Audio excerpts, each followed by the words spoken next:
ఈ కళ ఆరాధనలో పాల్గొన్న ప్రతి బిడ్డని దేవుడి నిండారులుగా దీవించి ఆశీర్వదించినగాక. ఈ దిన లేఖనము ధ్యానము కొరకు 1వ సమూయేలు గ్రంథము 10వ అధ్యాయము 1వ వచనం మనం చదువుకుంటున్నాం. Somebody read.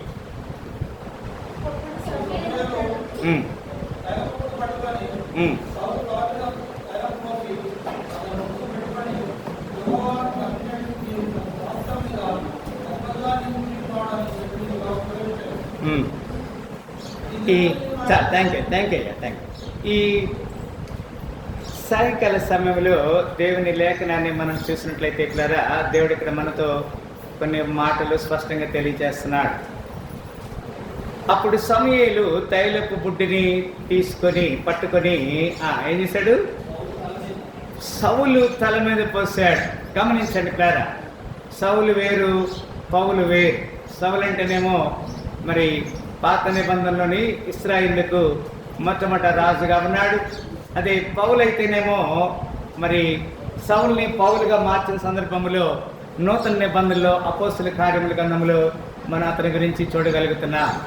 అరే ఈ దినమున ప్రాముఖ్యంగా మరి దేవుడు మనతో మాట్లాడేటువంటి ఈ లేఖనాన్ని మనం చూసినట్టయితే 1వ సమూయేలు గ్రంథము 10వ అధ్యాయము మరి 1వ వచనం మనం చదివాం ఇప్పుడు కదా. ఏమన్నా అక్కడ? అప్పుడు సమూయేలు తైలపు బుడ్డి పట్టుకొని సౌలు తల మీద పోసి అంటున్నాడు. ఇక్కడ తైలముతో మనము అభిషేకించబడాలి అనేది లేఖనంలోని సారాంశము ప్లేరా. ప్రతి వారు కూడా ఆత్మ అభిషేకముతో ఏదైనా ఒక పని కొరకు నీవు తీర్మానం కలిగి ఉన్నావంటే అది నీ మీద లేకపోతే నీ తల మీద నూనెతో అభిషేకం జరగాలి.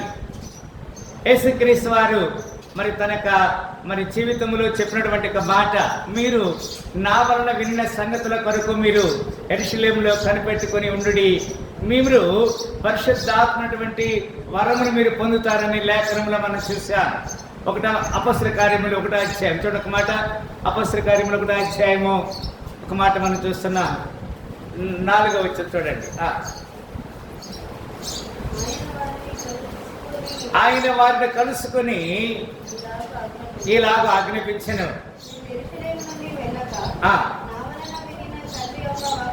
నా వలన వినిన తండ్రి యొక్క వాగ్దానము కొరకు కనిపెట్టాలి. Let us wait. ఇక్కడ మనం చూసినట్లయితే యేసుక్రీస్తు వారు మనందరం కూడా మరి ఏప్రిల్ 5వ తారీఖున ఆయన మరణాన్ని తిరిగి లేచాడు, సజీవుడిగా తిరిగి లేచాడు, పునరుద్ధారుడైన క్రీస్తు అని ఆయన గురించి మనము ధ్యానం చేస్తున్నాం. ఆయన పునరుద్ధారణ శక్తిని మనం తెలుసుకున్నాం. ఇక్కడ లేఖనం ఏం చెప్తుందంటే ఒక వ్యక్తిని అభిషేకించాలి, నా వలన విన్న తండ్రి యొక్క ఆజ్ఞ కొరకు మీరు ఎదురు చూడండి అని చెప్తున్నాడు. ఏమిటి ఆజ్ఞ? ఇప్పుడైతే మీరు నీటిలో బాప్తిసం తీసుకున్నారు, కానీ కొద్ది దినముల్లో మీరు పరిశుద్ధాత్మలో మీరు బాప్తిసం తీసుకుంటారు, లేకపోతే అభిషేకించబడతారనే లేఖనాన్ని మనం చూస్తారు. అక్కడ కింద చదవమ్మా. అపోస్తలుల కింద చదివినట్లయితే యోహాను నీళ్లతో బాప్తిసం ఇచ్చను కానీ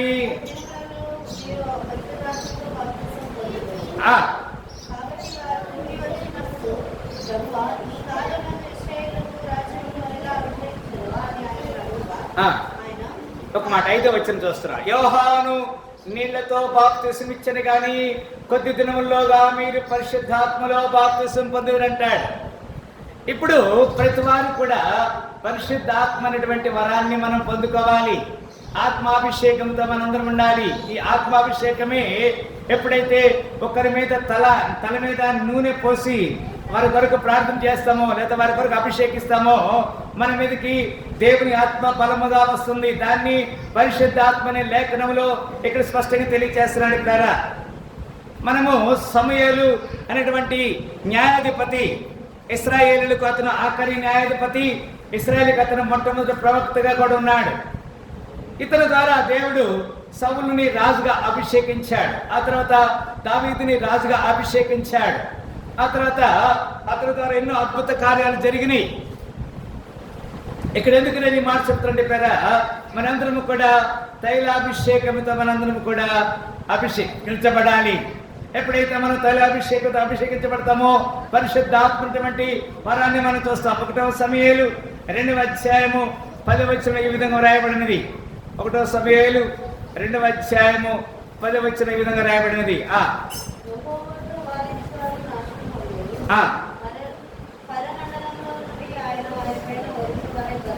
యెహోవాతో వాదించువారు నాశనమగుదురు, పరమండలములో నుండి ఆయన వారి పైన యురుము వలె గర్జించును.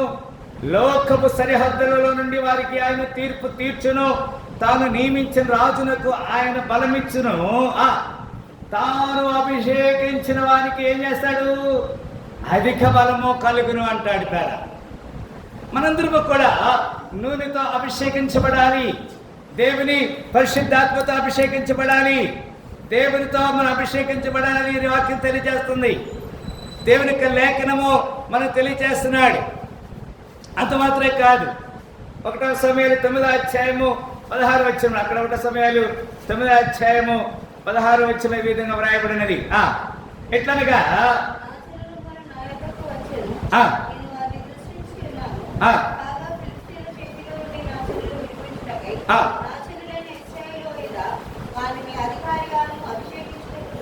అది అభిషేకము దేవుని యొద్ద నుంచి కలుగుతుంది. ఎట్లనగా నా జనుల మొర నా యొద్దకు వచ్చెను, నేను వారిని దృష్టించి ఉన్నాను కాగా ఫిలిష్తీయుల చేతిలో నుండి నా జనులను విడిపించుటకై నా జనులను ఇశ్రాయేలు మీద వారిని అధికారినిగా అభిషేకించుటకుగాను రేపు ఈ వేళకు నేను బెన్యామీను దేశంలో నుండి ఒక మనిషిని యొద్దకి, ఆమె చెప్పండి హల్లెలూయా. దేవుని యొక్క అభిషేకం అనేది ఉండాలి. దేవునితో మనము దేవుని యొక్క అభిషేకం కొరకు ఎదురు చూడాలి. బెన్యామీను గోత్రముల నుంచి సౌలు అనేటువంటి ఒక వ్యక్తిని మరి సమూయేలు దగ్గరికి తీసుకొచ్చిన సందర్భంలో దేవుడి మాట తెలియజేస్తున్నాడు. అంత మాత్రమే కాదు, 24వ అధ్యాయము 6వ వచనం ఈ విధంగా రాయబడినది. 24వ అధ్యాయము 6వ వచనములో ఇతడు యెహోవా చేత అభిషేకమునందినవాడు గనుక యెహోవా చేత అభిషేకితుడైన నా ప్రభువునకు నేను ఈ కార్యము చేయను, యెహోవాను బట్టి అతను నేను చంపను అని తన జనులతో. దిస్ ఇస్ వాట్ దేవుడు అభిషేకించిన వారిని అంటే, ఉదాహరణకి ఒక దాసుడు కావచ్చు, ఒక పాస్టర్ గారు కావచ్చు, ఒక వ్యక్తి ఎవరైనా కావచ్చు, we should not touch them. వారిని మనం తాకొద్దు కదా. ఇతడు యెహోవా చేత అభిషేకమునందిన వాడి గనుక యెహోవా చేత అభిషేకితుడైన నా ప్రభువునకు నేను ఈ కార్యము చేయను, యెహోవాను బట్టి అతని నేను చంపనని తన జనులతో చెప్పాను. ఇక్కడ మనకు తెలుసు సౌలు దావీదుని తరుముతా ఉన్నాడు. దావీదుని తరుముతున్న సమయంలో ఒకసారి సౌలుని దేవుడు దావీదుకి అప్పగించాడు. అతని దగ్గర ఈట ఉన్నది, అతన్ని పొడిసి చంపాలి. కానీ ఇక్కడ అంటున్నాడు, దావీదు అంటున్నాడు, ఇతడు యెహోవా చేత అభిషేకమునందిన వాడు కనుక యెహోవా చేత అభిషేకించబడిన నా ప్రభువునకు నేను ఈ కార్యము చేయను, యెహోవాను బట్టి అతను నేను చంపనని తన జనులతో చెప్పాడు. అంత మాత్రమే కాదు, 1 శామ్యూయేల్ 26:11 26:6 ఈ విధంగా రాయబడినది. 1 సమూయేలు 26:11 ఈ విధంగా రాయబడినది.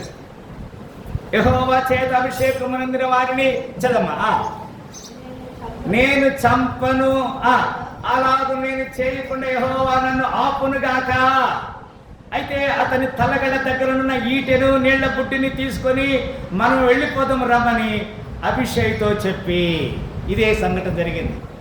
అతని దగ్గర ఆ యొక్క ఈట ఉన్నది. ఈట అంటే తెలుసు కదా, అతన్ని పొడిచి చంపొచ్చు. యేసుక్రీస్తు వారిని ఆ ఈటతోనే పక్కలో పొడిశారు.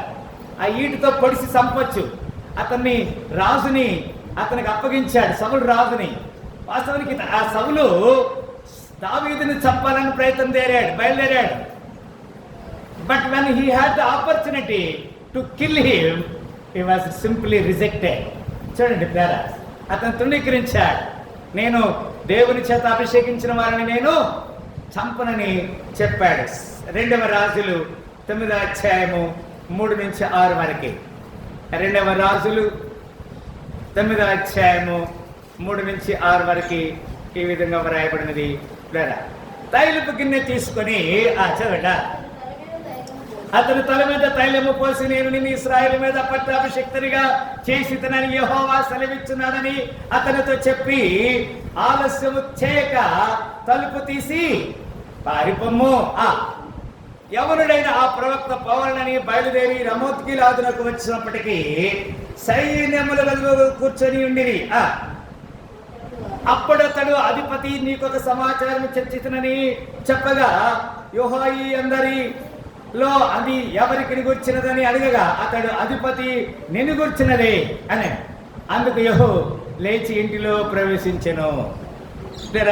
కొన్నిసార్లు దేవుడు మనకి తైలాభిషేకంతో మన అభిషేకించినప్పుడు నీ కొరకు దేవుడు ప్రత్యేకమైనటువంటి ఆ యొక్క సుసమాచారము దేవుడికి ఇస్తాడు. అప్పుడు యవనుడు అతని తల మీద తైలము పోసి అతనితో ఇట్లనెను, ఇశ్రాయేలు దేవుడు యెహోవా సెలవిచ్చినదేమనగా, యెహోవా జనుని ఇశ్రాయేలు వారి మీద నేను నిన్ను పట్టాభిషిక్తునిగా చేస్తున్నానని చెప్తాడు. ఆమె చెప్పిన హల్లెలూయా. మనందరం కూడా దేవుని చేత పట్టాభిషేకం పొందిన వారిగా ఉండటానికి ఆత్మాభిషేకంతో తైలముతో మనము మెత్తన చేయబడాలి. అపోస్తలుల కార్యములు 13వ అధ్యాయము 21వ వచనంలో ఈ విధంగా రాయబడినది. అపోస్తలుల కార్యములు 13:21 ఈ విధంగా రాయబడినది. మన దొరకలేదా? ఆ తరువాత వారు రాజు కావాలని కోరగా, దేవుడు బెన్యామీను గోత్రికుడును కీషు కుమారుడైన సౌలు వారికి 40 ఏళ్ల వరకు దయచేసెను. ఈ దినమున నీవేదైనా కోరితే, whatever you request from God, he will definitely fulfil your desire. ఇక్కడ దేవుడు నీకు ఇచ్చినటువంటి కోరికని దేవుని దగ్గర యథార్థంగా అడిగితే, God will definitely provide you. Not only provide, when it is providing, ఎప్పుడు ఇది సాధ్యమవుతుందంటే you must completely obey to the law. దేవునికి మనము కంప్లీట్గా దేవునికి లోబడాలి అనే మాట ప్రకటన గ్రంథము 5వ అధ్యాయము 8వ వచనంలో ఈ విధంగా వ్రాయబడినది. ప్రకటన గ్రంథము 5వ అధ్యాయము 8వ వచనంలో ఈ విధంగా వ్రాయబడినది. ఆయన దానిని తీసుకున్నప్పుడు వీణలను ధూపద్రవ్యములతో నిండిన సువర్ణ పాత్రను పట్టుకుని ఉన్న ఆ 24 పెద్దలను ఆ గొర్రె పిల్ల ఎదుట సాగిలపడి, ఈ పాత్రలు పరిశుద్ధుల ప్రార్థన. ఆమె చెప్పండి హల్లెలూయా. మనం ప్రార్థన చేస్తుంటే మన ప్రార్థన దేవుని దగ్గరికి చేరతాయి.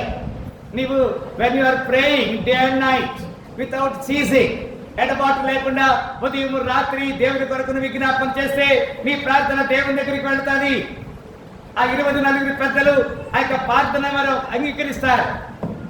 మనము దేవునికి నమ్మకంగా లోబడాలి. 2వ సమూయేలు 19వ అధ్యాయము 2 శామ్యూయల్ 19:39 19:39 కరెక్టా?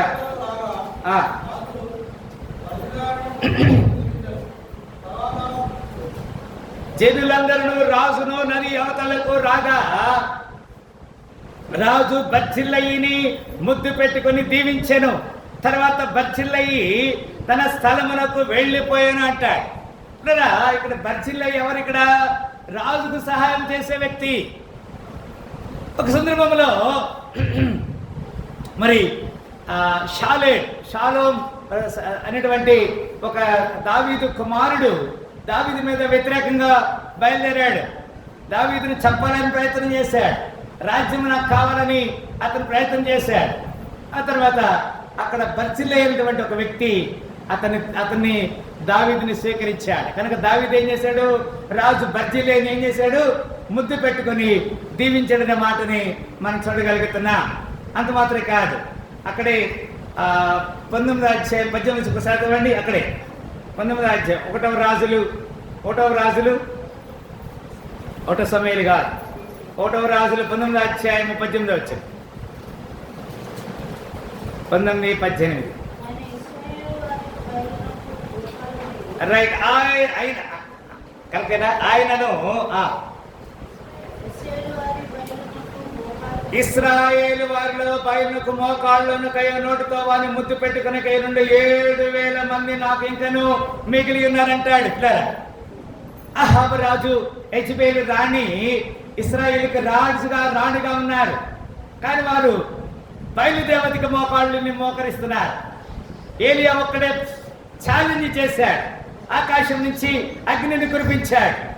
ఆ తర్వాత పౌరుషం ఉన్నవాడై ఏలియా పారిపోతుంటే ఏలియాతో దేవుడు అంటున్నాడు, ఆయనను ఇశ్రాయేలు వారిలో బయలునకు మోకాళ్ళునకయు నోటితో వారి ముద్దు పెట్టుకునక 7,000 మంది నాకు ఇంకా మిగిలి ఉన్నారు. ఆమెను చెప్పండి హల్లెలూయా. మా రైట్, దేవునికి మనము యథార్థంగా ప్రార్థన చేసి దేవుని దగ్గర కనిపెట్టే వారిగా ఉండాలని ఇక్కడ లేఖనం తెలియజేస్తుంది. కీర్తన 2వ అధ్యాయము 12వ వచనం. కీర్తన గ్రంథం 2వ అధ్యాయము 12వ వచనం.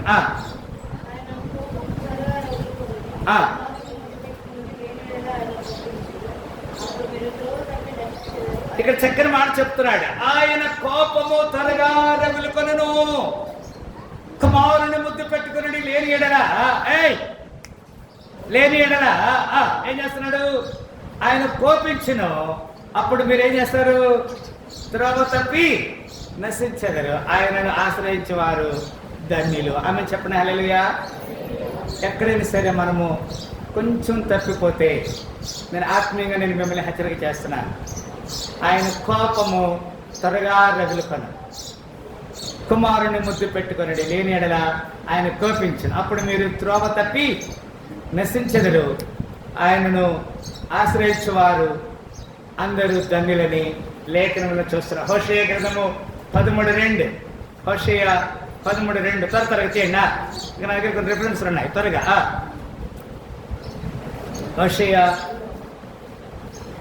13:2 పాత నిబంధనలో ఉంటుంది. హోషేయ అమ్మ దొరికిందా? ఓ మై గాడ్, ఎవరు దొరకలేదా? ఇప్పుడు వారు పాపము పెంపు చేయుదురు, తమకు తోచినట్టు వెండితో విగ్రహములు పోతపోయుదురు, అదంతయు పని వారు చేయు పనియే.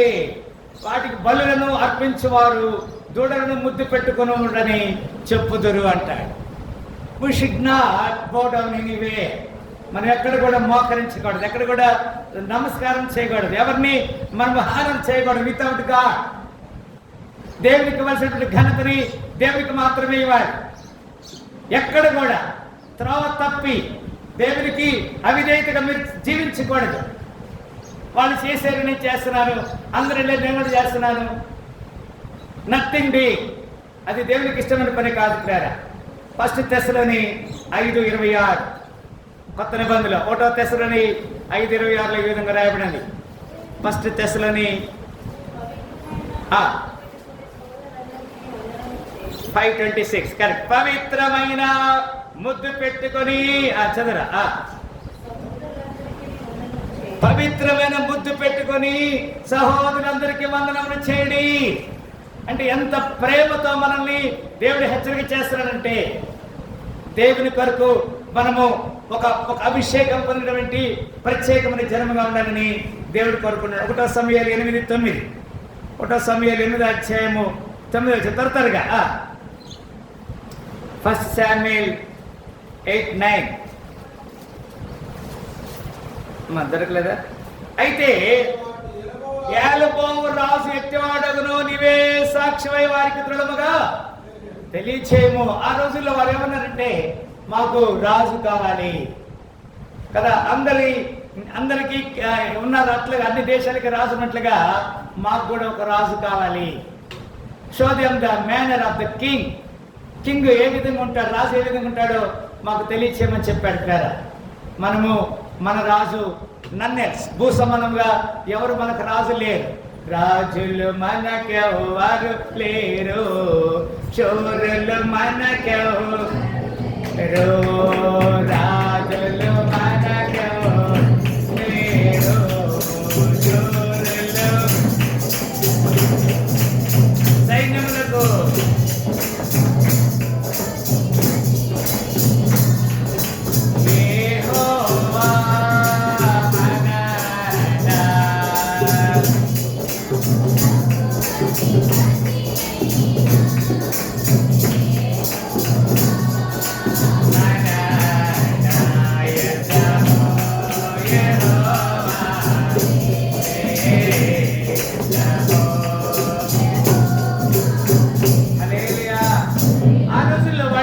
రాజు కావాలి అని చెప్పినప్పుడు సమూయేలు దేవుడికి చెప్పాడు. దేవుడు అంటున్నాడు కదా, వారు నిన్ను కాదు నన్నే తృణీకరించాలని. 2 సమూయేలు 8 చూడండి ఒక మాట.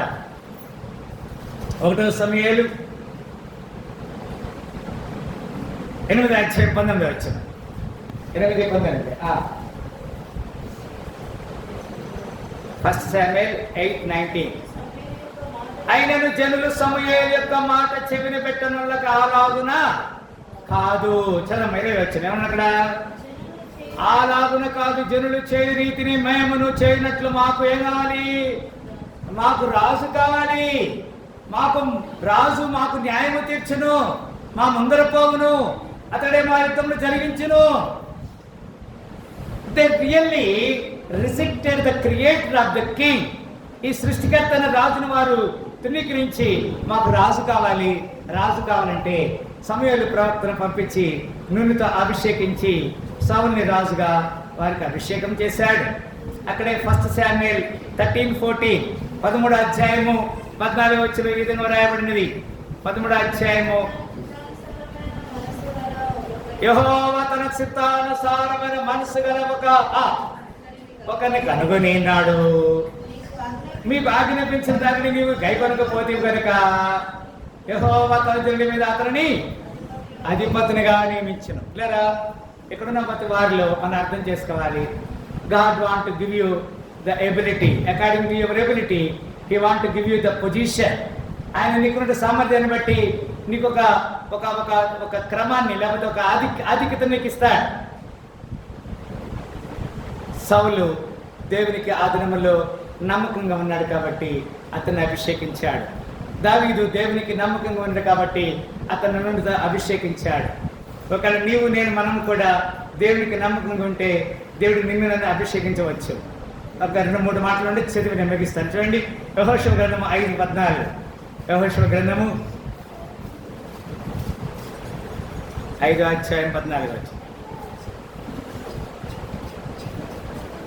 దొరికిందా? అతడు కాదు,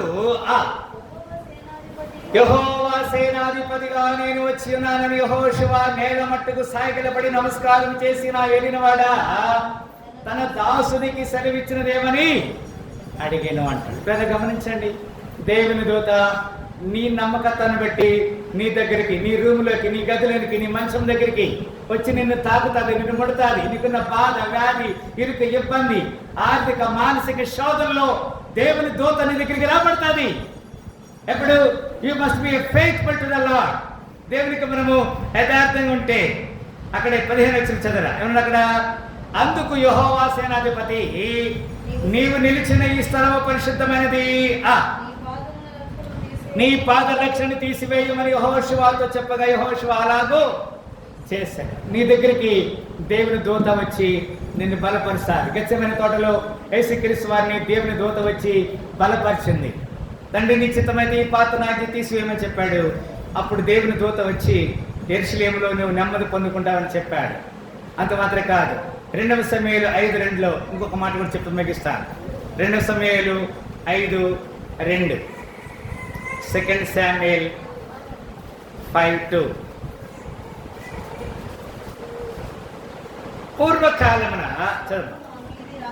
పూర్వకాలమున సౌలు మా మీద రాజై ఉండగా నీవు ఇశ్రాయేలును నడిపించిన వాడవై ఉంటివి. అయితే ఇప్పుడు నీవు ఇశ్రాయేలును బట్టి నా జనులను పాలించి వారి మీద అధిపతి అయి ఉన్నందునని విందువని యెహోవా నిన్ను గురించి సెలవిచ్చునని చెప్పిరి. పూర్వము దేవుడు సౌలుని రాజుగా అభిషేకించాడు. లాస్ట్ అండ్ ఫైనల్ 2 Kings 2వ రాజులు 25. 2 Kings 2వ రాజులు 20వ అధ్యాయము 5వ వచనం. 20వ అధ్యాయము 5వ వచనం. రైట్, నీవు తిరిగి నా ప్రజలకు అధిపతి అయిన హిజ్కియా యొద్దకు పోయి అతనితో ఇట్లనము, నీ పితరుడైన దావీదునకు దేవుడైన యెహోవా నీకు సెలవిచ్చినదేమనగా నీవు కన్నీళ్లు విడిచుట నేను చూచితిని, నీ ప్రార్థన నేను అంగీకరించినాను, నేను నిన్ను బాగు చేసేదను, 3వ దినమున నీవు యెహోవా మందిరమునకు ఎక్కి పోదు. ఆమె చెప్పండి హల్లెలూయా. హిజ్కియాకి మరణకన్న ఆమె అందరూ ఒకసారి హల్లెలూయా చెప్పండి హల్లెలూయా. అమ్మ 2 చేతులు చెప్పండి, హల్లెలూయా. కొంతమంది నిద్రపోతున్నారు, అది అమ్మ ఫోన్లు మాట్లాడుతున్నారు, నిద్రపోతున్నారు. బంద్ చేయండి. రైట్. నీవు తిరిగి నా ప్రజలకు అధిపతిని హిజ్కియాకు మరణకరమైన రోగం వచ్చినప్పుడు దేవుడు అతన్ని బాగు చేశాడు. నీవు కన్నీళ్లు విడిచిట నేను చూచితిని, నీ ప్రార్థన నేను అంగీకరించినాను, నేను నిన్ను బాగు చేసేదను. 3వ దినం నుండి ఎక్కడికి వెళ్తావు? నువ్వు దేవుని మందిరానికి వెళ్తావు. అమ్మా అయిపోయిందా? సెల్ ఫోన్ బంద్. దేవుని తలమ చెంగేసుకో. ఎక్కడెక్కడ ఉన్నారు మీరు? ఇక్కడ లేరు, సింగారంలో లేరు. అది నా సమస్య. అందరూ ఇక్కడ ఉంటారు కానీ నేను ఇక్కడ వాక్యం అవుతున్నా కానీ అందరినీ గమనిస్తున్నాను నేను. హల్లెలూయా. అందుకే మొట్టమొదటిగా మాట చెప్పాడు 1వ సమూయేలు 10:1 కదా. 1వ సమూయేలు 10:1 అప్పుడు సమూయేలు తైలపు పుట్టి పట్టుకొని అంటాడు. మరి నీవు నేను మనందరం కూడా దేవుని చేత అభిషేకించినటువంటి అభిషేక తైలాన్ని మనం పొందుకోవాలని. అప్పుడు సమూయేలు తైలపు బుడ్డి పట్టుకొని సౌలు తల మీద తైలము పోసి అతను ముద్దు పెట్టుకొని యెహోవా నిన్ను అభిషేకించి తన శాస్త్రం మీద అధిపతిగా నియమించున్నాడు అని చెప్పి ఇలాగూ సెలవిచ్చాడు. ఈ ఉదయకాల సమయంలో నీకు దేవుని అభిషేకం కావాలా?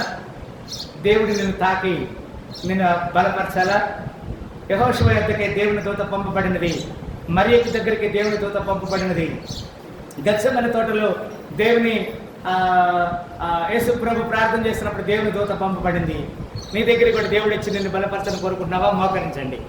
1 నిమిషం వరకు మోకరించండి, ప్రార్థన చేద్దాం. Yes Lord. అందరూ కూడా మోకరించండి. Can you please? బలపరకుడు సిద్ధపడబోతున్నా. దేవుని అభిషేకము నీకు రావాలంటే, దేవుని సహాయం నీకు కావాలంటే మనం సరిచేయబడదాం. ప్రార్థన చేద్దాం. దేవుని సన్నిధిలో మనం ప్రార్థన చేద్దాం. దేవుని కొరకు మనం ప్రార్థన చేద్దాం. నన్ను శుద్ధి చేయమా, నన్ను శుద్ధి చేయమా. నీ రక్తధారలు, నీ రక్తధారలో యేసు నన్ను శుద్ధి చేయమా. నీకున్న బాధ ఏమన్నా ఉండొచ్చు. మోకాళ్ళ సమస్య ఉన్నదా? నడుము సమస్య ఉన్నదా? కంటి సమస్య ఉన్నదా? లేకపోతే నరాల బలహీనత ఉన్నదా? లేకపోతే ఇంకేమైనా సరే మరి క్యాన్సర్ ఉన్నదా? లేకపోతే ఒకవేళ పక్షవాయువు ఉన్నదా? ఏ సమస్య ఉన్నా పర్వాలేదు, నువ్వు దేవుని దగ్గర అడిగితే దేవుడు నిన్ను తాకి, హిజ్కియాను తాకి ఆయన స్వస్థపరిచి 15 సంవత్సరాలు ఆయుష్ ఇచ్చిన దేవుడు. నీకున్న సమస్యకి, నీ చదువు సమస్య ఉన్నదా? ఎగ్జామ్ పాస్ కాలేదని బాధ ఉందా? ఉద్యోగం లేని బాధ ఉందా? పిల్లలు పుట్టలేదని బాధ ఉందా? నిరుద్యోగ సమస్య ఉన్నదా? వివాహం కాలేని సమస్య ఉన్నదా? నీ పిల్లలకు భవిష్యత్తు సరిగ్గా లేదని ఉన్నదా? అప్పు సమస్యతో ఉన్నావా? Thank you Jesus. హల్లెలూయా. ఇదిగో దేవా నా జీవితం. ఆపాదమస్తకం, ఆపాదమస్తకం నీకంకితం. చరణం శరణం నీ శరణం, శరణం నీ చరణం, శరణం నీ చరణం, శరణం నీ చరణం. ఇదిగో దేవా నా జీవితం. ఆపాదమస్తకం, ఆపాదమస్తకం నీకంకితం. ప్రేమ గల తండ్రి, 1వ సమూయేలు 10వ అధ్యాయం 1వ వచనంలో మీరు చెప్పారు, సమూయేలు తైలపు బుడ్డి పట్టుకొని సౌలు తల మీద పోసి ముద్దు పెట్టుకొని యెహోవా శాస్త్రమునకు దేవుడు నిన్ను అధిపతిగా నియమించునని చెప్పాడు. నిన్ను అధిపతిగా నియమించడానికి నువ్వు ఏకుడిగా ఉన్నావా? దేవుడు సిద్ధంగా ఉన్నాడు అభిషేకించడానికి. ప్రేమగల తండ్రి, మా జీవితంలో నెమ్మది, సమాధానం, శాంతి దాచిన ఈ విధికాల పునరుత్థాన జీవితంలో 2026 సంవత్సరం మే మాసము మొట్టమొదటి దినమున మీరు మనం ప్రవేశపెట్టారు. వందనాలు తెలియజేస్తాం. మా జీవితంలో మీరు చేసిన ప్రతి మేలు బట్టి వందనాలు స్తుతులు స్తోత్రులు తెలియజేస్తూ యేసు శక్తి నామమున ఈ ప్రార్థన వేడుకుంటున్నాము తండ్రి. హల్లెలూయా. అందరికి వందనాలు. మనందరినీ దేవుని నాలుగా దీవించి ఆశ్రయించునుగాక.